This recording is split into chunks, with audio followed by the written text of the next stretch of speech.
I gotta maybe get a little takeout or something. Happy New Year to everybody.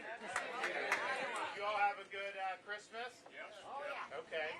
We went home for Christmas, but then we came back before New Year's. So we did New Year's here we did it in Iowa, in Des Moines, and then we went to some supporters' home to watch the Citrus Bowl. Look, as governor of Florida, I have no control over that. So sorry for the outcome. Wasn't the best game, but hey, Florida State got blown out to Georgia, so I know how it feels with some of that stuff. So, but we're excited to be here back in Northwest Iowa. We're going to go to Sioux Center after this and do another event, and you'll see us back here probably a number of times before the caucus. But we want your support. We have the ability to get this done for the country, and that's really the most important thing when you look at everything that's going on.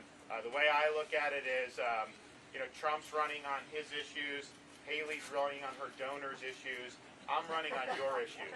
I'm running on the issues of your family and to turn this country around. This is our shot to do it. We see the direction that it's going. If we do this another 4 years, it's going to be very difficult to dig ourselves out of this mess. And, I'm the guy that has the record of delivering on 100% of my promises. If I tell you I'm going to do something, I do it. If you look at all the problems that we see in this country and who's responsible on the political left, I'm the only one running that's beaten these people time and time again in Florida. We beat the teachers union on school choice. We beat Fauci on COVID. We beat Soros on crime by getting rid of these Soros-backed prosecutors. We beat the Democrats on election integrity and have universal voter ID and a ban on ballot harvesting. We beat the left on banning China from buying land in the state of Florida. No farmland, no land near military base, none of that stuff. And that's ultimately what we have to do. We got to start winning these big battles. I mean, just think about, you see this news with this president from Harvard and all the ridiculous stuff that's going on there. Obviously the plagiarism, but the whole reason that was overlooked is this whole DE&I that they're trying to do. An agenda. The universities have become really corrupted by ideology. How many times have you heard Republicans complain about the universities over the years? And how many Republicans have actually done anything about it? Me, I've done something about it. In Florida, we eliminated DEI from our public universities. I signed that bill into law. It's discrimination, exclusion, and indoctrination. That's what it is in practice, and it's wrong. We nixed it. We do all tenured professors have to go under review every 5 years and can be let go for poor performance. We don't want universities to be about political indoctrination.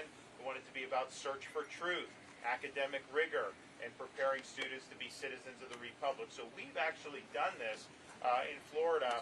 No one else who's running has even touched this or any of these issues. And so, I'm proud of being able to be a leader and a fighter and a winner on behalf of conservative and Republican values. And that's what it's going to take to be able to turn this country around. So the one thing I can tell you is, I ran for governor in 18. I won a primary. And then after I became governor, started doing stuff, I would have people come up to me who didn't vote for me in the primary, and they're like, man, that was the worst vote I ever cast. And then I had people who voted for me in the primary saying, man, I liked you, but you're so much better than I thought you'd be. So don't you want somebody that over-delivers rather than under-delivers? Well, that's what it'll be for me. So we're happy to be able to do that. Anyone have any questions? Yes. How do you close that border? Very well. I mean, first of all, a lot of it's a matter of will. It's not even a question of money. There are some things we'd want to do with some money, and I'll mention in a sec. But Biden is derelict in the performance of his duties. He took an oath to take care that the laws of this country were faithfully executed. He is violating that oath of office. And so I will be somebody, as the only veteran running for president, I understand when you take an oath to support and defend the Constitution, that means something. You're duty-bound to do it. So we'll declare the border to be a national emergency on day one. We'll mobilize all of our available resources, including the military, to be on the border, stop the invasion cold. How do you do the border wall and have Mexico pay for it like we were promised? Actually, you can do it if you know what you're doing. So we are going to, not that Mexico is going to give you money, we're going to charge fees on all the remittances that workers send to foreign countries from the United States. Billions of dollars we'd raise a year. We'll plow it into construction of the wall. If the wall had been built, Biden would not have been able to let in 8 million people because it's a physical fact of life. We have way too many open spaces. So we will do that. But here's the thing. The two things that have not been done in the past that you have to do. One, you have to send the people here illegally home. Biden did 8 million. We've got to send back. They've come from China, the Middle East, all these places. We have no idea who these people are. It's a big security threat. So we're going to do that, number one. And number two, we're going to declare the Mexican drug cartels to be foreign terrorist organizations. We're not going to let them just bring product into this country and poison our population. We have tens of thousands of people that are dying because of fentanyl every year. What is Biden doing? He goes to the beach in Delaware or Virgin Islands or wherever the hell he's been lately. That's what he does. He doesn't care about the fentanyl deaths. I care about it. I've met people in Iowa who've lost kids from fentanyl. And the thing is it's like they'll take one pill thinking it's something else. And yeah, maybe they shouldn't have done that. But if it's laced with fentanyl, that can poison them to death right on the spot. And that's happening in every community in this country. So you not only have a right as president, you have a duty to fight back. So we are going to fight back against the cartels, and you are going to see a much different situation. And I'm not going to hear about this border anymore. We need to fix it once and for all. It should not be an issue, and we've had too many Republicans promise and not follow through. Yes, sir.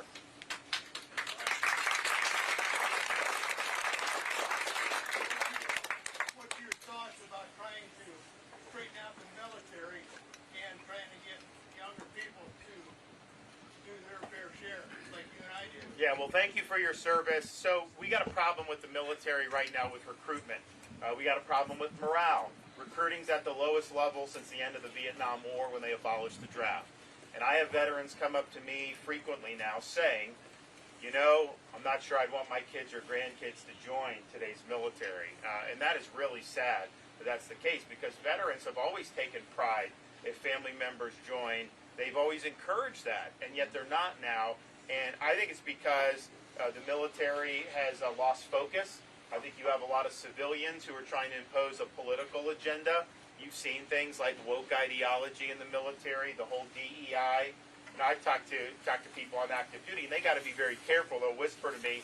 But when I have a pilot telling me he did more DEI training than he did flight training, you know, that shows you that that's the priorities are misplaced. So we'll come in on day one as commander-in-chief.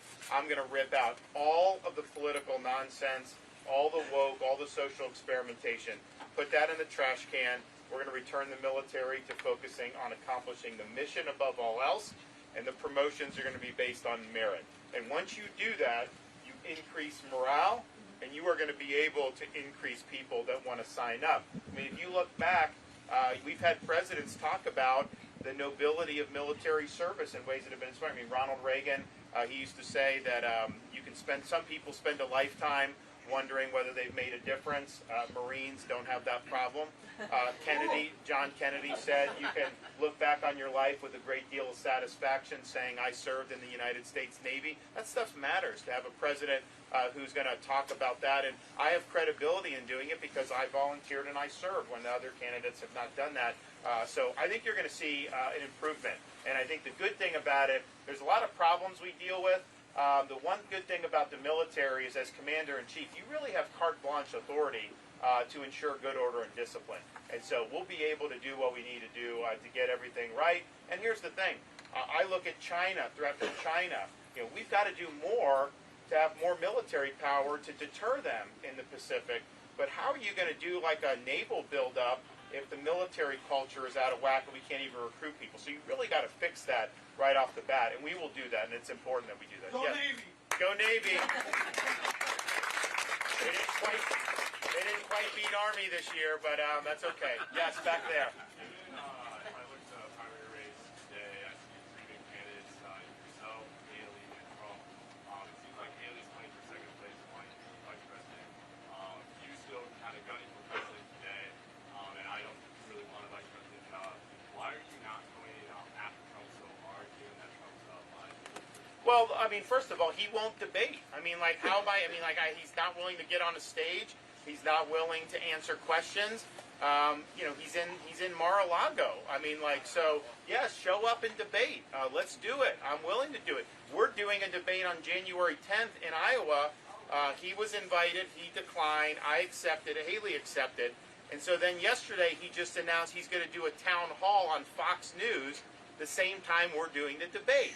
So if he's able to come to Iowa to do a town hall, why not just go over and do the debate? So the reality is he's basically making a mockery of this whole process by not showing up and answering people's questions. He doesn't think he needs to. And look, ultimately, Iowans can determine how they want, who they want to nominate. You want somebody that actually showed up, answered the questions, put in the work, articulated the vision, was willing to stand on the debate stage and defend their record and their views, or do you not? So I have confidence, but I would love for him to come up and debate. But here's the thing, Iowans, if you go out and caucus strong for me, he'll be forced to debate at some point, for sure. There's no question about that. There's debates in New Hampshire I've already agreed to do. Maybe he'll do one of those. We'll see. But ultimately, here's the thing, too. Republicans, we need to win, right? And he debated Biden. Remember in 2020, that first debate, Biden beat him. I mean, it's sad, but that's true. And you saw the numbers and everything.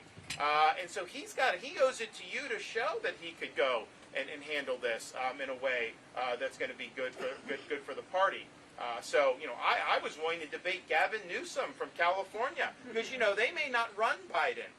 They may switch Biden out at some point. We got to be ready for all comers. So I've shown I'll take on all comers. I'll show up. I'll answer the questions. And that's just the reality. And the difference between the two of us, well, one, I mean, he's running on his issues. I'm running on your issues. He views himself as a ruler that you're supposed to serve him. It's not how I view it. I'm a servant of the people. My job as a leader is to serve you, but I come from the people. I'm not anything outside of that. And also, he's running in 2024 on a lot of the same things he ran on in 2016 and didn't accomplish.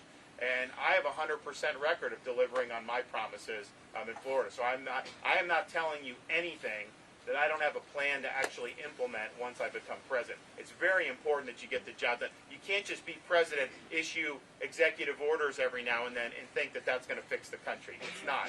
You got to be able to lead, and you got to be able to deliver these results. Yes, ma'am. Economy, the United States is becoming an aged population. We're living longer than we used to, and there are a lot of people who my age who aren't eating because they can't afford it, who are taking their medicines because they can't afford it, and yet if I were an illegal alien, and I say it like that, they would send me to New York, they would put me in a hotel, they would feed me, they would clothe me, but our own people don't get that. No, look, I think, I mean, it just shows you the misplaced priorities. I mean, just think about, I mean, here's the shows the contrast to me. When Israel got attacked by Hamas, I knew as governor of Florida that this was going to impact my state because we have a large Israeli-American population. We've been a landing spot for Orthodox Jews since I've been governor. We have school choice. There's a lot of reasons. Very strong pro-Israel record. And so after a couple days, find out people are stranded over there. They couldn't get out of Israel, Americans. And so I did an executive order. I sent planes, and we rescued 700 people and brought them back to the United States of America. Now, I'm happy to do that. Now, what Biden started to do was they would take people who wanted to leave and dump them in Greece.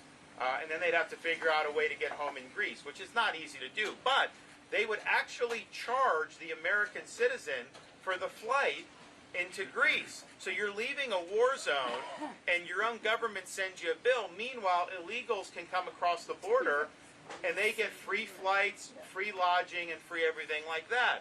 So you have these people in D.C. as part of this ruling class that just have contempt for the American people.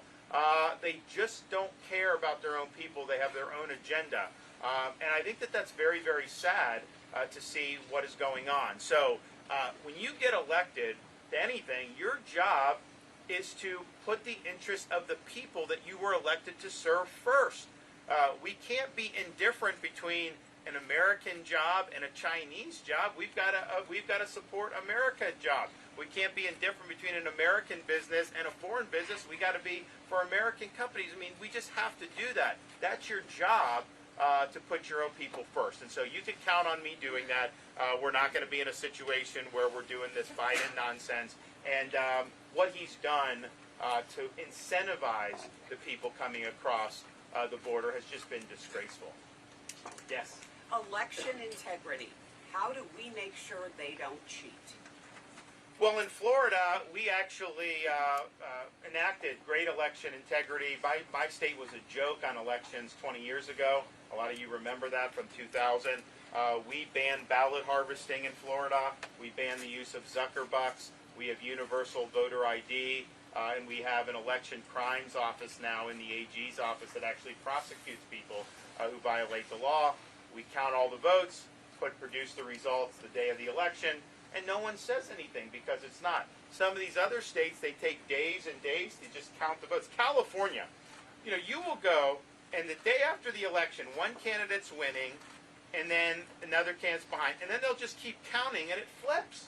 Like the mayor's race there, they're both Democrats, but one was a machine Democrat, one was more of a Republican-leaning guy, and he was winning the day after. Machine Democrat was in second, and they just kept counting and counting and counting, And it's like, look, maybe there's nothing going on, but like, how do you have confidence in that process? What a farce! But here's the thing: not every state does it like Florida. Not every state does it in ways that we would like. There are states that send everybody a mail ballot. I think that's a mistake. I don't think that's right. But if they're doing that, I'm not going to just whine about it. I am going to have an organization in place unique to each of the key states, and we are going to, if ballot harvesting's legal, we're going to do it. If you can do the Zuckerbucks, we're going to do it. I'm not going to fight with one hand tied behind my back. I'm going to ensure that we maximize any advantage that we can get, and that we do whatever we need to do to make sure that we come out on top, within the confines of the law. And I think too many Republicans have told people, well, just only vote on election day. That's the only thing that's good. The problem is you can be banking votes up to that point. And, some states have early voting for like a month. I mean, I don't like that. I don't think that's how it should be. Don't get me wrong. But if voting is open, you tell your people to go get their votes in. Because you could have a flat tire on election day. You could have kids get sick. There's so many things that can happen. So we're going to utilize, and there's only a handful of states we're talking about. We're going to have our own separate organizations in each state, and we are going to utilize all the advantages that we can. And here's the thing. What you want to do, you don't want to have to worry about counting votes in Wisconsin at 2 in the morning. Because if you win a big victory, like in Florida, as soon as the poll closed, they called the race for me because we won by 1.5 million votes. So you want to win decisively doing all that, but if you win decisively, then none of that is even going to be an issue. We did all the stuff we needed to with election integrity, and we won by so much that it was all academic in the end. Yes? Last year in 2023, there was over 50,000 Americans died by suicide. I don't know if that's a fact many people know about. A lot of those deaths may have been not happened if there's such a lack of professional help and also a lack of insurance companies. It makes it hard for these mental health patients to get the help they need. If or when you are elected president, what would you do to help turn that issue around? Yeah, well, look, I think it's a huge issue. I think it affects communities everywhere, and particularly with military veterans, it's been a big issue, and we've seen a lot of military suicides. But some of the stuff we've seen over the last couple years has been a result where you have deaths of despair, where you have suicides, some of these things as a result of some of these draconian COVID policies that we saw in states like California, like New York, and yet nobody's been held accountable for any of this stuff. In Florida, when we had the school year in 2020, I told my universities, do not isolate these kids. Let them be kids. Because in like the Northeast, they were isolating the college students. healthy people in isolation. That drove a lot of people to have mental problems because it's not normal. It drove people. It increased suicides. So I said they need to have fun. They need to do what they want. So you know what they would do? The kids in Florida, like Florida State, you know, they would go out. They'd go to parties. They'd do this. Some people would get tested positive for COVID. There'd be a little wave. It would go off, and then everyone went on with their lives. I don't think a single person even got checked into a hospital there. So we did it in a way that recognized that these kids needed to be kids. They needed to live normally.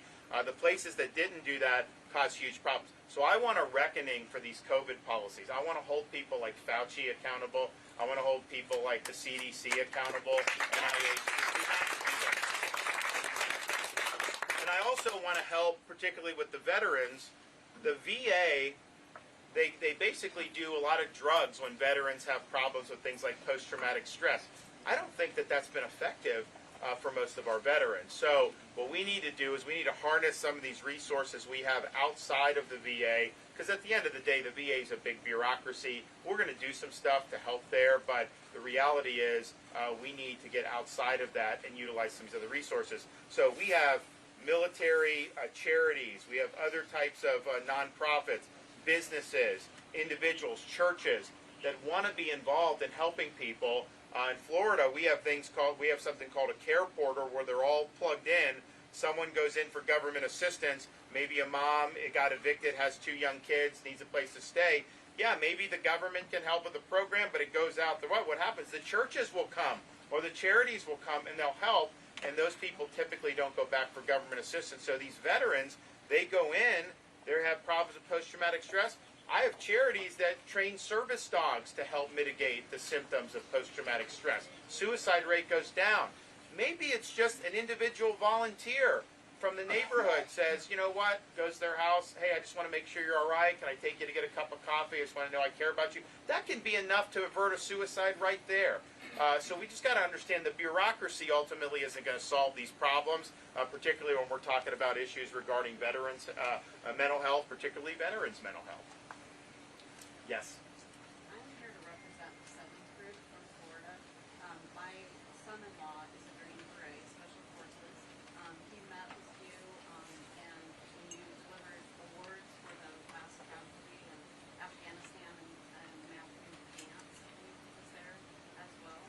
And he just wanted me to let you know that 7th group, Florida military is 100% behind you. Oh, thanks. Love you. And he said, you know, he's been in 16 years. Him and my daughter were high school sweethearts. She's been all over the country with them. They have 3 little boys that are 5, 4, and 2. He gets deployed every 6 months. I don't think people realize the commitment that our military has to this country. And he started as a young boy, you know, 18 years old in high school, and went right into the military. They see you and they see what you do for the military in Florida, and they are super pumped that you're running. They hope that you win. And she asked me to personally come here and relay that message to you and just let you know that the military there is 100%. Well, that's very meaningful. Thank you.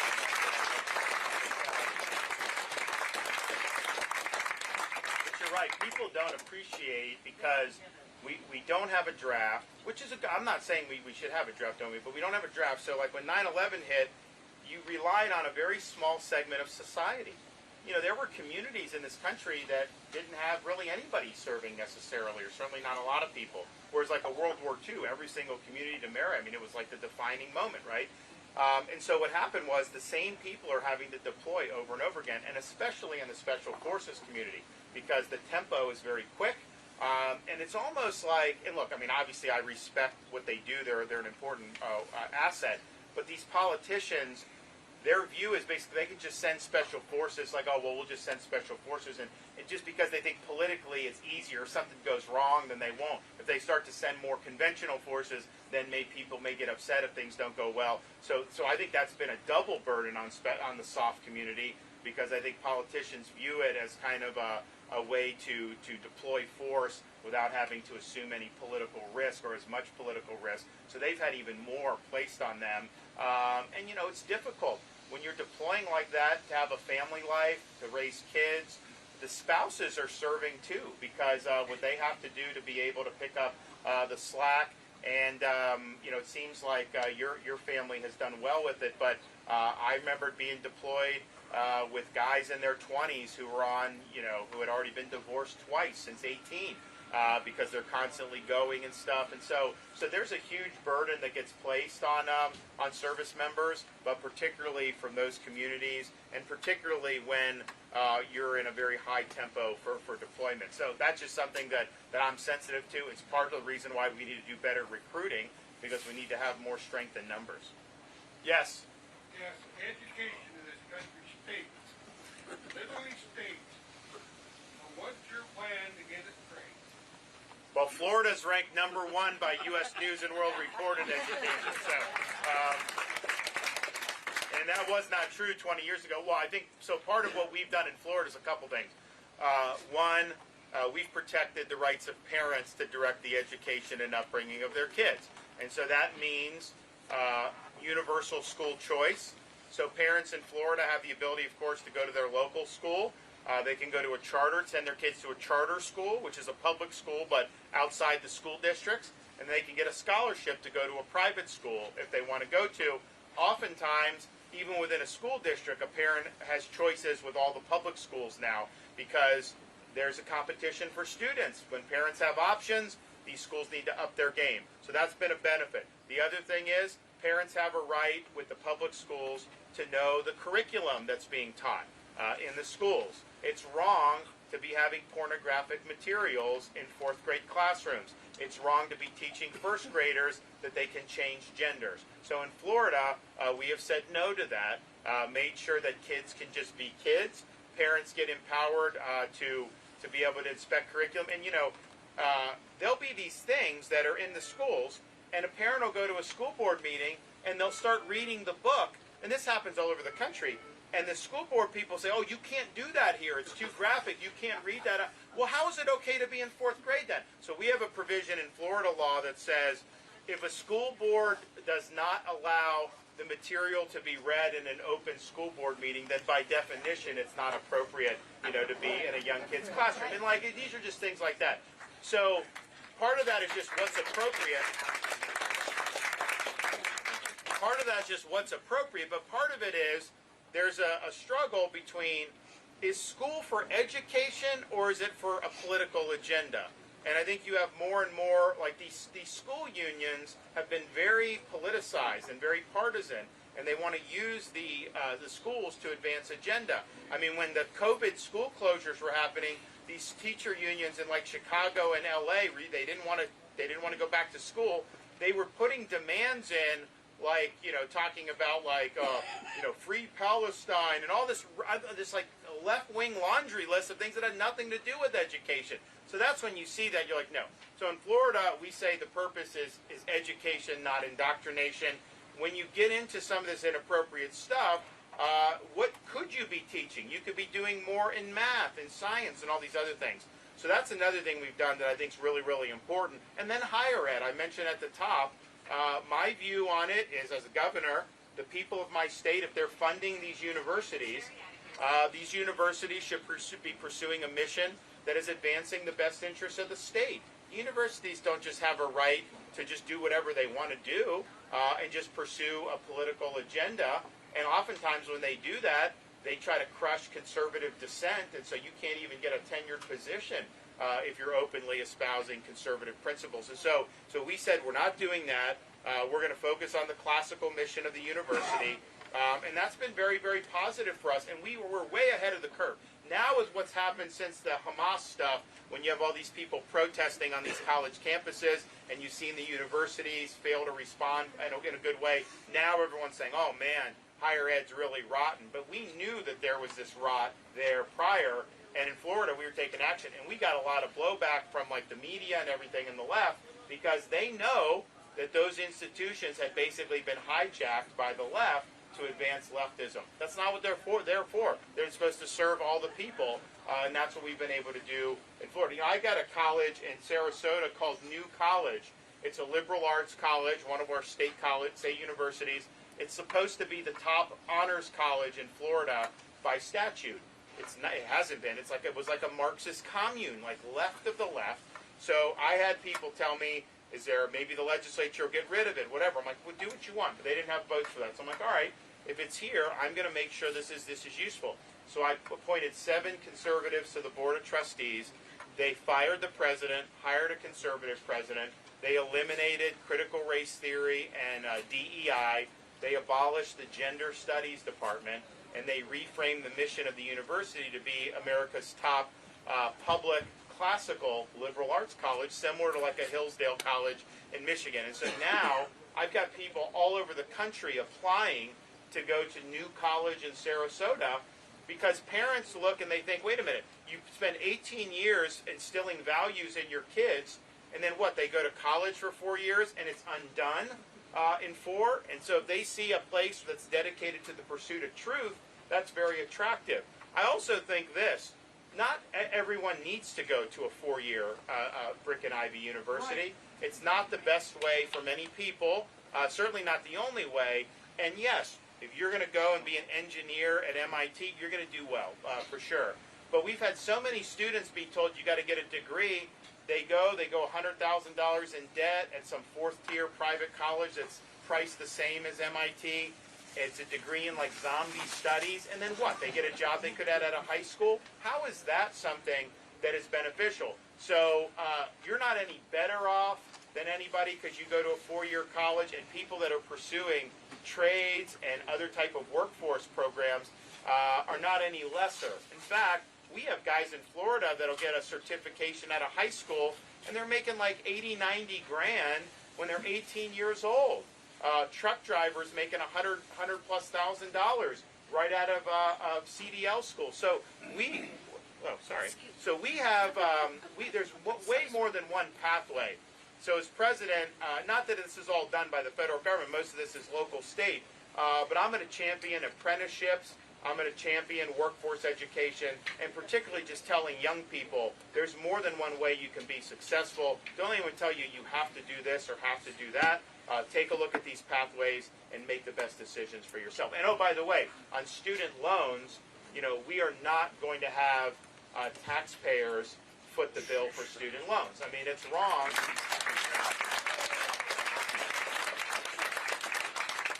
It's wrong that a truck driver would have to pay the student loan from someone that got a degree in gender studies. That's just not right, and we're not going to do it. What we are going to do is we're going to make the universities have to back all of these student loans, because the universities have benefited from this. If people go to college for 6 years, that's better for the universities. They get more loan money coming in. Well, now they better have programs that are going to make these folks gainfully employed, and if the student defaults, then the university is going to be on the hook. You're going to see change in behavior real quick, trust me. Yes? How are you going to overcome hostile bureaucracy in Washington, D.C.? It's a great question. So the question is like, how do you overcome the bureaucracy? Because what's happened is our founding fathers designed a constitution that has 3 branches of government: legislative, executive, judicial. We now have a de facto 4th branch of government, an administrative bureaucracy that basically does what it wants regardless of how the American people vote. Trump got elected in 2016. The bureaucracy did not accept the result of that election. I mean, they basically tried to kneecap him every single day. I think what you got to do is a couple things. One, you have a lot of authority under Article 2 of the Constitution to be able to take actions to circumscribe their authority and their power. We're going to do that. I mean, I've got a menu of things. Boom, boom, boom. They're going to sue. It's going to be that. But I think we'll ultimately win these fights. So, for example, there's about 50,000 bureaucrats that have policy-making roles. We're going to reclassify them as Schedule F. They're not going to be subjected to civil service, and they'll be able to be fired at will. There's other things. We're going to take agencies and move them out of Washington, D.C., because you've had an accumulation of bureaucratic power there, and our bureaucracy is almost a separate and distinct class from the American people. So, we should have, if Iowa wants a Department of Agriculture, I'll move it to Iowa, and then you guys can hire Iowans who know something about agriculture to be there, instead of bureaucrats in D.C. that don't know, how you do things here. So I think there's a whole bunch of things we have to do, but they are not going to give up power willingly. They've accumulated this. And so this is something that you need a president that's disciplined that's focused, that's methodical, that's going to be able to take this power back for we, the American people, because this is not the way the Founding Fathers intended this government to operate. And oh, by the way, I am not going to do like Trump did, where he allowed all these Obama holdovers to stay in these places like the National Security Council. Every single Biden holdover is gone on day one. We're not going to have any of them.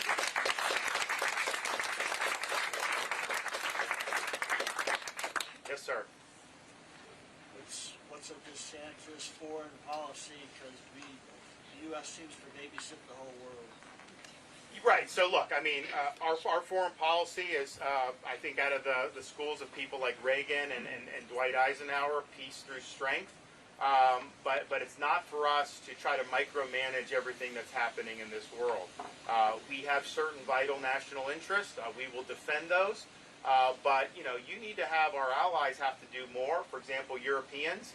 They need to meet their responsibility. The NATO partners to do 2.5% GDP for defense. It's one thing for us to have provided blanket security in the aftermath of World War II and even through the balance of the Cold War, but since then that doesn't make any sense at all.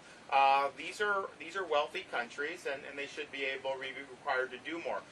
Japan is now doing more for its defense because they see the threat of China. South Korea is doing more, and I think we work constructively with them. But as Commander-in-Chief, what I will only do, I hope to never have to put troops in harm's way. But if I do, it'll only be because there's a vital national interest at stake. There's a clearly defined objective. They have everything they need to accomplish that objective, and as soon as they accomplish that objective, we bring them back home.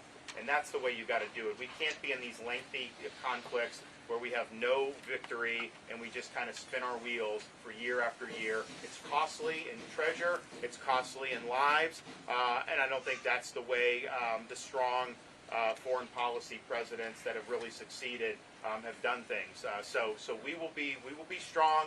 We will defend this country, but we're not going to get enmeshed in any of these quagmires like I served in Iraq. Governor, we have time for one more. Yes, sir. Well, it's interesting, the national debt. So I got a buddy of mine who's a congressman from Kentucky that he's an MIT grad, so he designed a national debt clock that you can wear on your jacket thing. So you see the national debt going up, and he wears it on the House floor, he says, to kind of shame some of his colleagues into doing it. So he got me one of them. And I looked at it, I'm like, you know, that's nice. I was like, although, you know, I kind of would like you to design one, a Florida debt clock. Because if you did a Florida debt clock, it would actually be counting down because we've paid off 25% of our state debt just since I've been governor, and we have more on the way. So, you know, we've shown how it's done in Florida. I mean, I know the D.C. System's a little bit different beast, but you got to have a president that's willing to veto spending bills if they're spending too much money. You got to set the tone about what the American people should expect. I do think that the American people do see the connection between the higher prices and the interest rates and Washington's printing and borrowing of money, particularly since COVID, because that's what did it. And the inflation doesn't happen overnight. It takes about 18 to 20 months. And if you look, March of 2020, they did the $2 trillion CARES Act, and then, sure enough, a year and a half later, you start to see the inflation, and then they compounded it with so much more spending there. So when they're doing this, you do pay directly with higher prices. And then, of course, if we have a debt crisis, you will definitely pay for that. We're now doing $800, $900 billion a year just to service the interest on the national debt. So there's more money that goes to paying interest on the national debt than basically the entire military and defense department. That is not healthy for this country. So we need to get interest rates down. We need to get spending down. But ultimately, and we'll be able to do it, but to do this right over the long term, far after you leave office, you really do need some structural reforms. We need term limits for members of Congress. We need a balanced budget requirement for the federal government like we have in states, and we need what's called a line item veto for the president. See, as governor, they put a budget on my desk. I can veto individual spending items out of the budget. president gets a budget, you either sign it all or veto it all, up or down. That's the only choice you have. So your money gets sent to do things like promote transgenderism in Bangladesh. I don't think that's a good use of your money, right? If that's in, if those types of programs are in there, then you could veto that if you had the line item veto. And I think it would really help create good incentives to spend money more wisely. So those are reforms that would require us to work through the states under Article 5 of the Constitution. I'm willing to put the bully pulpit behind that because I think it's important, and I think that ultimately Washington has devolved into this cesspool of where they basically just look out for themselves. 5 of the 8 wealthiest counties in our country are suburbs of Washington, D.C. That didn't happen by accident. It happened because all the policies that have been detrimental to the country actually benefit the politically connected people in and around the D.C. Beltway. And so that needs to change. And the fact that I'm out there saying that is one of the reasons why they've spent more money against me than all the other candidates in the Republican side combined, and actually more money against me in the 2024 election than against Trump and Biden combined, if you can believe that. So I think people say, who's the change agent, who's the threat to the status quo? Trump was there. He had good tax policy, regulatory, but he didn't change the swamp at all. Biden is obviously deepening the swamp. I'm the only person that really represents a threat to that, and people have seen that, and they're going out. And you know what? They're right. I am a threat to that, so I understand why they're coming after me. So we're over the target. When you're taking the flak, that just means you're over the target. Yes, sir. Is it true we borrow money from China to pay our national debt? Some of it, yeah. Yeah. So we owe. China has a lot. So like the 34 trillion. There's definitely a chunk of that that's just called like intra-governmental debt, and then the rest is held by other folks, some by China and whatnot. But yeah, and so you literally are borrowing money from an adversary to be able to spend money on Lord knows what. So We're sending it overseas. sending a lot overseas. That's right. It's really, really problematic. So yes, sir. So, if elected, would you take immediate actions to undo what has happened under Biden with millions of legal immigrants across Canada? Yes, our policy is going to be you got to go back to your home country. So we're going to send back, particularly these people coming from like hostile countries. We've put ourselves in a hugely vulnerable position by having people come in from Iran and other Middle Eastern countries. When Biden first came in, after a few months, you started to see the problems. I sent National Guard to Texas to help, or actually at the first time I think I sent state law enforcement, like Highway Patrol and these guys. So they're down there on the border. So I went to visit them, and I was expecting to see like people from like Guatemala and these places, Central America, Mexico.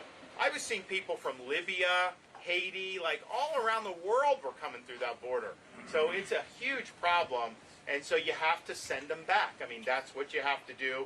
And that not only is, you have some communities where the hospitals are overrun, school systems are getting overrun, basic services. Obviously, you do have criminal aliens where people come and commit criminal offenses. And that's the thing. It's like, Florida's very tough on crime. Our crime rate's at a 50-year low. But, some people are going to commit crime and you hold them accountable. Illegal alien crimes, if they sexually assault somebody or kill somebody or do this stuff, those are by definition crimes that would not have happened had government just simply done its job and enforced the law. And so we can't accept that. So yes, we're going to do all those. That'll be day one. We'll get after the border on day one. Day one we'll do the border. We'll reverse Bidenomics.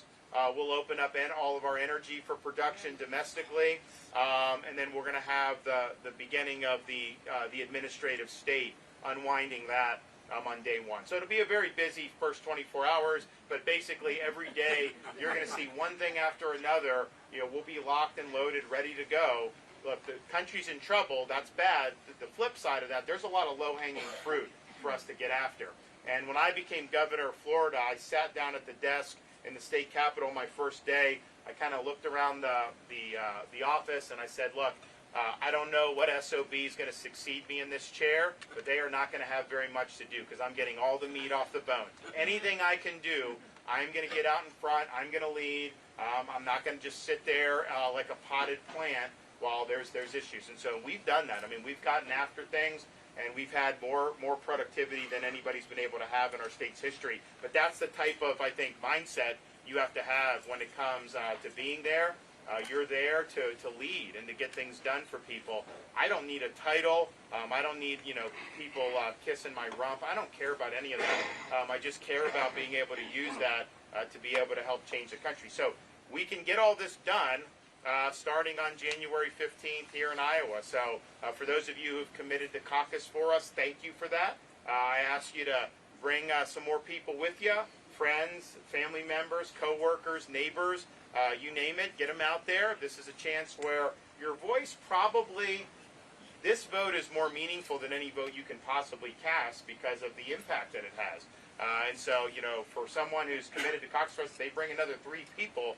Like that has a huge impact as that's happening throughout the state. If you haven't yet committed, I hope you'll commit to us now. We have folks that have the cards. Sign up for us and come on board. We love that. People, we will do you proud. I mean, we will overperform. You'll be glad that you supported us. And this is a long process. I mean, you've got the New Hampshires after this. And then we have Nevada, South Carolina. Then you start to have a lot of states, one after another. But I think Iowa probably will have the most attention just because there's been a lot of lead up to this. This is kind of the first one. The media wants to say that you guys shouldn't even vote, that, all this other stuff. Look, I think Iowans should be able to decide. I don't think corporate media based out of New York should decide who the Republican candidate is. So this is your chance to stand up and be counted. I'm thankful for those of you who are supporting us. I'm honored for those who are coming on board. And let's work hard over these next less than 2 weeks to make our voice heard. And I'm confident that we're going to get the job done. So thank you all, and God bless you. Appreciate it.